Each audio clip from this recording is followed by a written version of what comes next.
del documental se desprenden muchas cuestiones nuevas, testimonios de los oficiales de los Estados Unidos, del FBI, de la CIA. Que son cruciales, porque la muerte de Nisman es difícil de explicar si no se explica cómo vivía Nisman. Y Nisman vivía en un universo, en un mundo, que lo describe en uno de los primeros capítulos perfectamente uno de los agentes del FBI, cuando dice: a nosotros nos llamaba la atención la causa AMIA, porque el gobierno o el Poder Judicial o los servicios de inteligencia establecían una hipótesis y luego enderezaban los hechos para que concluyeran en esa misma hipótesis. No se investiga así, claramente no se investiga así. Y un poco la historia de Nisman fue esa, cómo él trabajó en base a una hipótesis, a hipótesis que no fueron funcionando, y lo dice con mucha crudeza uno de los funcionarios norteamericanos cuando dice: sí, teníamos afinidad respecto a ciertos blancos con la investigación que llevaba adelante Nisman, en clara referencia a las necesidades geopolíticas de Estados Unidos respecto a Medio Oriente. Y eso fue la vida de Nisman, donde un funcionario judicial, que era un buen funcionario judicial cuando fue designado, o por lo menos apenas fue designado, se vio inmerso en un mundo en el que claramente se le fue de las manos, Graciela, esto corre por mi cuenta, sí. Pero pasados 5 años, sí. No habiendo ninguna pista certera sobre la posibilidad de un homicidio y habiendo muchísimas sobre el... ¿Puedo decirte algo que me parece importante? Sí, adelante. No solo es que pasaron 5 años, es que 4 de esos 5 años pasaron bajo el gobierno de Mauricio Macri, que luego de conseguir de obtener una pericia que determinase el homicidio, nunca se consideró en condiciones, y todos me van a decir: pero la justicia hace lo que quiere. Todos sabemos que esta causa nunca fue lo que el Poder Judicial deseaba, porque esta causa, desde el momento que forzaron su vida como Pi, es decir, la justicia federal, adulteraron su sorteo, lo vimos todos, yo nunca me voy a olvidar de aquel día. En adelante estuvo absolutamente muy controlada por Le había tocado a Casanello, ¿no? Le había tocado a Casanello, la pantalla se puso negra, sí. Y supimos que había quedado asignada Juliana Ercolini a las 2 de la tarde. Es verdad, me había olvidado de ese dato. Es muy impresionante. Pero aparte fue de un nivel de grosería, porque había abogados, yo me acuerdo que estaba Aníbal Ibarra, estaba Seguro, estaba Mariano Fragueiro, había varios abogados.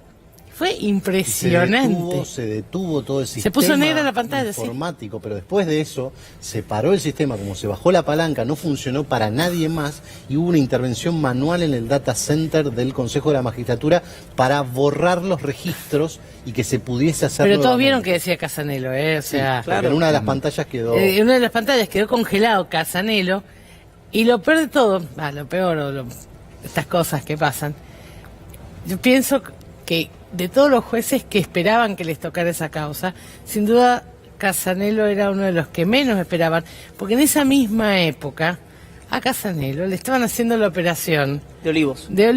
Claro. Era todo, ese Comodoro Pi está surcado de servicios de inteligencia que además trabajan en una relación promiscua con los jueces. Y fue esta causa, pero lo que quiero decir, no me quiero desviar, durante los 4 años del gobierno macrista, más allá de la extraña pericia de gendarmería, que da algunos resultados insólitos, algunos los marcó muy bien Gabriel, no elevaron la causa a juicio. Bueno, lo dice un poco Lagomarsino en el documental, dice, a mí lo que, entre comillas, dice, lo que me deja tranquilo es que con 2 gobiernos de distintos años no encontraron nada, dice, porque no hay nada. No, lo de Lagomarsino aparte es un imposible jurídico, porque ¿cómo va a ser partícipe necesario de un autor que no conocemos y de un móvil que no conocemos? A mí me parece inverosímil. Vuelvo con esto. Yo creo que efectivamente cuando dicen hay cambios de los jueces por los tiempos políticos, yo creo que es cierto, pero no porque haya presión hoy del Poder Ejecutivo, sino porque se disipó la presión del Ministerio de Seguridad o de la Casa Rosada durante el gobierno del presidente Macri. No me cabe duda, y te voy a dar un ejemplo claro. La famosa pericia de gendarmería tiene algunos datos que, con lo que le queda de sensatez a Julián Ercolini, no los toma para ¿por ejemplo? Hacer su informe. Por ejemplo, que encuentran ketamina en las vísceras de... Claro, lo que contaba Gabriel recién. Exactamente, Y es imposible porque la ketamina, para poder dopar a alguien, tiene que ser metabolizada, y cuando se metaboliza se convierte en otra sustancia, se llama norketamina. Encontraron ketamina, es imposible. Claro. O sea, si vos... Bueno, con todas estas irregularidades, que algunas contaba Gabriel, algunas estás relatando vos, ¿crees que es posible que alguien, el verbo que voy a utilizar es antojadizo y es mío, pero corrija todo esto, instancias superiores, la corte? ¿O cómo va a quedar esto? A mí me parece que hay dos planos de análisis. Yo creo que la muerte de Alberto Nisman, por decisión de la política de Mauricio Macri sobre todo, que no importa que lleguemos a una verdad. Claro. Yo creo que ya hubo está. una verdad, que fue la del cuerpo de peritos de la Corte, que la dijeron, y que en la necesidad de hacer política, por lo tremendo de esta causa es comisión política de un señor que se murió, anularon cualquier posibilidad de verdad. Porque no importa lo que diga, puede venir un científico de Marte que nadie sospeche de vincular, y una parte de la sociedad no le va a creer, diga lo que digan. Claro. Y además de eso, y esto me parece tremendo, lo que sí me parece muy horrible es cómo vuelve a repetirse la matriz. Porque la muerte de Nisman no difiere mucho de una matriz típica de los servicios de inteligencia. Hay una causa que no se va a resolver. Pienso, por ejemplo, en el atentado a la AMIA. Claro. Pero esa causa que no se va a resolver, vamos a sacar causas paralelas. Y aparece el encubrimiento. Es tremendo. Tiene una matriz donde la causa sin solución posible, aparecen otras causas que luego son utilizadas políticamente.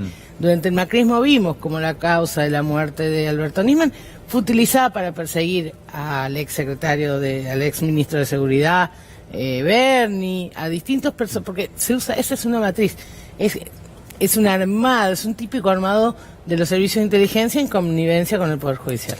Hay mucha gente que todavía piensa, no, Nisman no se pudo haber suicidado porque estaba por defender su denuncia. Si nos remitimos a los últimos tramos, la causa de memorándum fue elevada a juicio hace años, no tiene absolutamente, más allá del análisis que se hacía, viso de seriedad desde el punto de vista penal, pero además tiene el pedido de declaración ante el Tribunal como instrucción suplementaria de Joel Solier y de Robert Noble. Y según entiendo, se puede además utilizar algo que no solamente lo había marcado la Cámara Federal cuando ratificó lo que decía Rafecas, que es que las escuchas están editadas y yuxtapuestas para dar un significado que no tienen ni siquiera en la hipótesis inicial de Nisman. ¿Qué hay de cierto en todo esto? Ese es el gran problema. Nisman tenía, cuando hace su denuncia, una vez hecha su denuncia, le aparecen dos problemas. Uno fue público.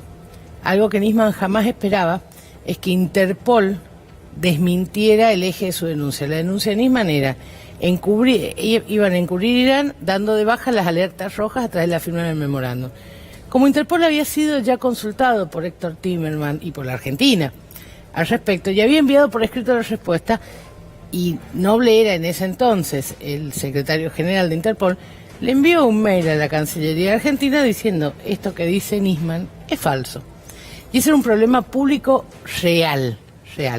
El otro problema, Nisman lo mantuvo en silencio, pero era un problema que evidentemente le preocupaba. El día que Nisman presenta la denuncia, si ustedes ven el sello en el expediente, dice no presenta documentación mencionada en la denuncia. Porque ese fue el problema. Y al día siguiente, Servini de Cubría, que era la jueza a cargo, impide, dice, no voy a abrir la feria porque el fiscal no presentó la prueba. Y ese era el problema que tenía Nisman, no tenía la prueba. ¿Y por qué no tenía la prueba? Porque él había trabajado en base a escuchas, efectivamente, parciales, pero además en algún momento, y por eso a mí me parece importante ver con quién habló Nisman unos días antes de presentar la denuncia, en algún momento Nisman se entera de una noticia que va a ser demoledora y que queda muy expuesta en el documental. Y es que el señor que le dio alguna de las mejores escuchas a los fines de probar, de un señor que le había identificado como un agente de inteligencia, llamado Alan Bogado. Ese señor llamado Alan Bogado no era agente de inteligencia. Entonces, toda esa prueba obtenida presuntamente por agentes oficiales se le caía a pedazos y no tenía manera. Y el primero que sin querer pone el dedo en la llaga respecto al problema de la prueba es el juez de la causa AMIA, que es el juez que autorizó las escuchas para la investigación, que es Canicoba Corral, que sale el día siguiente que Nisman hace pública su denuncia a decir, mire, la escucha en sí misma no es una prueba, yo no sé cómo se hicieron estas escuchas, no puedo dar fe que se autorizaron todas. Y es el primer exabrupto que va a tener Nisman, que contesta por los medios. Canicoba Corral está diciendo boludeces. Ah, no. ¿Enón? ¿Qué quiero decir? ¿Públicamente? Sí, claro, está la nota, yo te la hago llegar. Ah, no recordaba. Está la nota, entonces, porque Canicoba se refería a la autenticidad de las escuchas, pero puso el dedo en la llaga en algo que Nisman lo agobiaba para ese entonces, y yo imagino que ese era el origen. ¿Qué es lo que se entera Nisman? Nisman se enteran que su principal proveedor de información, que era Jaime Estiuso, le había denunciado hacía menos de 2 meses, abogado por ser un falso espía. Claro. Sí, el señor que les daba, decir, yo imagino que no se lo... Creo que se enteró una vez que había hecho la denuncia. Digo, yo pienso el momento confuso que fue la salida de Estiuso de la CIDE y la concomitante decisión de Nisman de hacer la denuncia. Y no me cabe duda que él lo llamaba insistentemente para que le diera una explicación plausible respecto a abogado. Ahora, Graciana, Nisman le dijo, por lo menos surge del informe, y cuando uno lee algunos libros también, le decía a sus interlocutores, horas antes de su muerte, que él esperaba recibir más información. Algo que salvar el problema de abogado, sin duda. O sea, él ya estaba preocupado, decís vos, porque no tenía información. Él tenía su prueba, tenía un problema, digo, es evidente, repito, el primero que pone el ojo, nosotros no conocíamos la denuncia, no conocíamos mucho menos las escuchas. El primero que pone, por su rol de juez, es Canicoba. Y a mí me llamó la atención el exabrupto de Nisman, que no era normal que dijera a una radio que un juez, o sea, era un exabrupto. Claro, el problema era la prueba. Y él estaba esperando algo que le pasara a alguien, que le subsanara el problema de que las escuchas de abogado no se correspondían a las escuchas de un agente de la CIDE. Déjame preguntarte algo que estoy seguro que es absolutamente lateral y casi una tontería, pero me obsesiona y después quiero que Gabriel, que tenía una pregunta, la haga.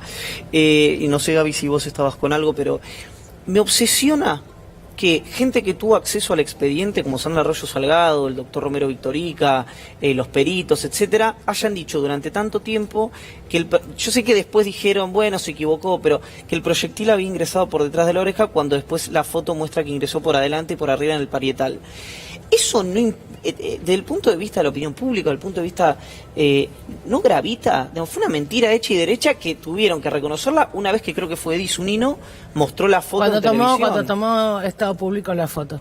A ver, ya no es un límite de verdad judicial, es un límite vinculado a la libertad de expresión. Cada uno de los que mintió o tergiversó la información es responsable, pero no creo...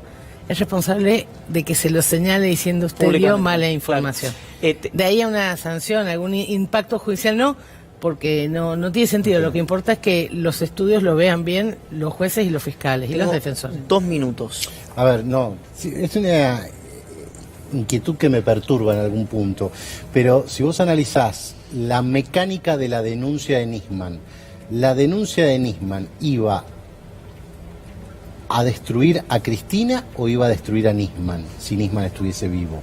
O sea, el diseño de su denuncia era para destruir a Nisman. El diseño de su denuncia era para salvar el trabajo de Nisman. Nisman no se podía ir de esa fiscalía porque en esa fiscalía había circulado mucho dinero que Nisman no había usado para la investigación y además se usaba para otros temas.